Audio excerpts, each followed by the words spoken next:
যদি কেউ আজীবন অবিবাহিত বা চিরাকুমার থাকতে চায়, ইসলাম এ ব্যাপারে কি বলে? একদিকে বিয়ে করার জন্য তরুণদের আর্তনাদ, আবার অপরদিকে কেউ চিরকুমার থাকতে চায়। ইসলাম চিরকুমার থাকার এই সিদ্ধান্তকে খুব বেশি অ্যাপ্রিসিয়েট করে না। এটাই হলো ইমামদের সবচেয়ে সঠিক এবং সবচেয়ে গ্রহণযোগ্য মত। কোন স্কলার, কোন ইমাম বলেছেন কেউ যদি পুরো জীবন আল্লাহর জন্য সঁপে দিতে চায় এবং সে বিবাহ না করতে চায়, সেটা অ্যাপ্রিসিয়েট যোগ্য। বাট এটা মেজরিটি যে ইমামরা আছেন পৃথিবীতে তাদের মত না। তাদের মত হলো একজন মুসলমান তিনি বৈরাগ্যতা অবলম্বন করবেন না।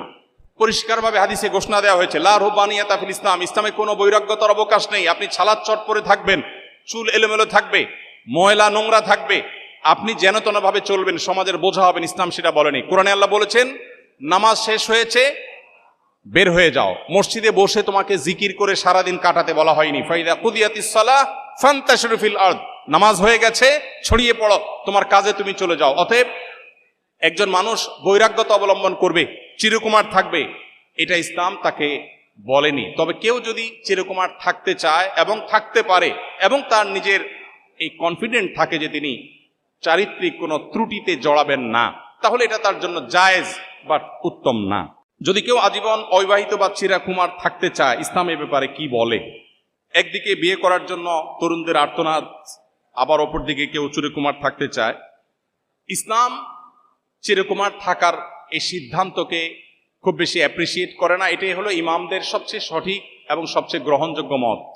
কোন স্কলার, কোন ইমাম বলেছেন কেউ যদি পুরো জীবন আল্লাহর জন্য সঁপে দিতে চায় এবং সে বিবাহ না করতে চায়, সেটা অ্যাপ্রিসিয়েট যোগ্য। বাট এটা মেজরিটি যে ইমামরা আছেন পৃথিবীতে তাদের মত না। তাদের মত হলো একজন মুসলমান তিনি বৈরাগ্যতা অবলম্বন করবেন না।